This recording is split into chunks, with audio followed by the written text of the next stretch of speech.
70 years since Dennis the Menace first appeared in the Beano, and he's still causing as much mischief as he ever did. A special edition of the comic actually goes on sale today. Before we hear about that, let's see Dennis as he appeared in his CBBC TV show.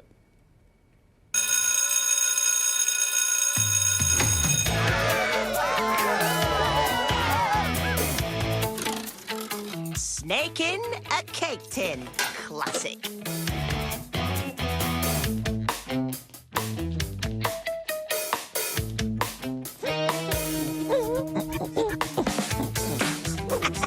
Targets acquired and locked on. You! Huh? In the corridor. Stop! Yes, you. No pranking in school. Drop the cake tin, Menace. Yow! Sorry, miss. We've got a 10-year-old in our house, Louise, who loves the Beano. He literally runs to the front door when it comes I through used the to love letterbox. the Beano. Let's speak now to the editor of the Beano, Mike Sterling, and also to the YouTuber and Strictly star Joe Sugg, Morning. who's a Beano super fan. And he guest edited guest edited the special anniversary edition. I'm going to come to you, Joe, first of all. I mean, how exciting was it to be sort of semi in charge?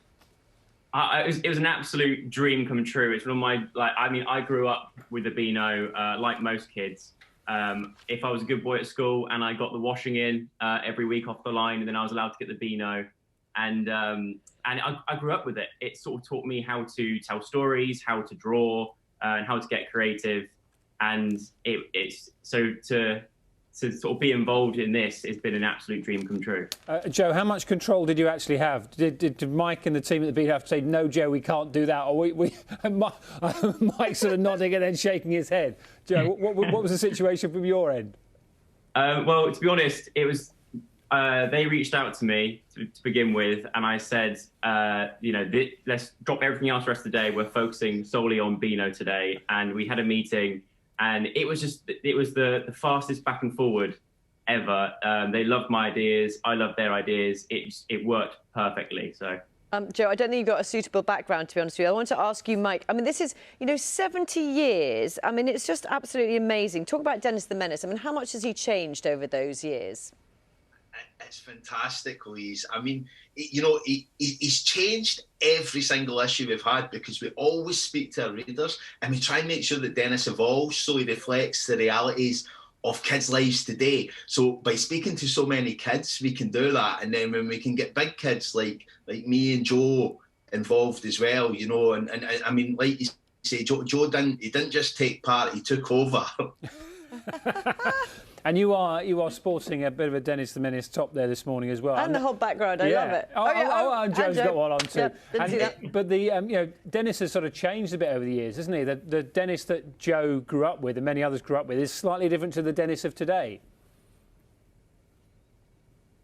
Mike. Yeah, well, one of the cool things about having Joe doing all the heavy lifting on the issue was that we were able to create this Menace family tree. And what we've explained in that is that Dennis's dad today is actually the Dennis that I loved to read in the 80s. And Dennis's granddad is the first Dennis from the 1950s.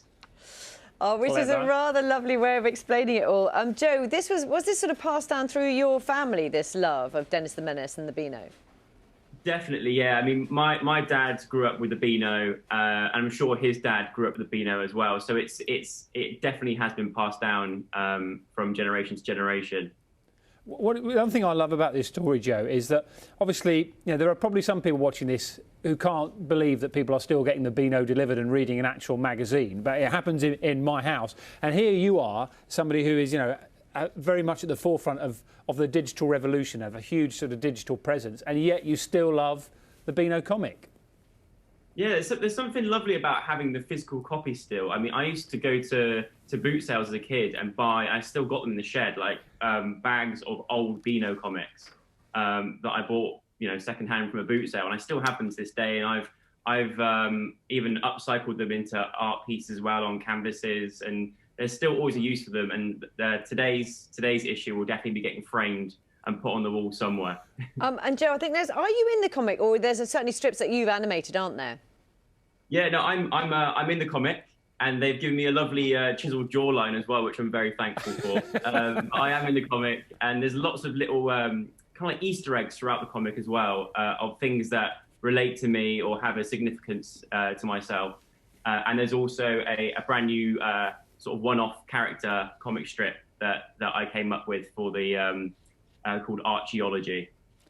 You do. We're looking at the picture now, Joe. You do have a magnificent chin in the Beano. Well, it's impressive, isn't it? I suppose if you've got creative control, you can do whatever you like.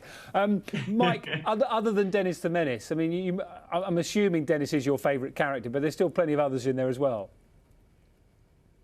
Yes, yeah, all the favourites. I mean, the thing that I love about Dennis, and the reason I think he's so popular is because for a lot of us, we did a little bit of research a few years ago, and we found out that 27 million people alive in the UK today have been a regular reader of Beano at some time in their lives. And I think for many of them, and me included, Dennis was the first time that they realised reading could be fun. And as we grow up, we realise how cool reading is. But the first time you really enjoy it, I think, is when you encounter a character like Dennis or Minnie or you know, our new characters nowadays, Mandy, Dangerous Dan, the Chandler family, and that teaches you reading's fun. And you know, we talk about screen time a moment ago. It's so important. I mean, we still do. We do all our jokes and pranks on Beano.com, but we still tell stories with our characters in the Beano every single week. Oh, it's lovely to hear from you both. Mike Sterling, Joe Sugg, thank you both very much. You know, Joe was saying he still gets the Beano annual for Christmas every year as well. Why not? Thank you very much for that, guys.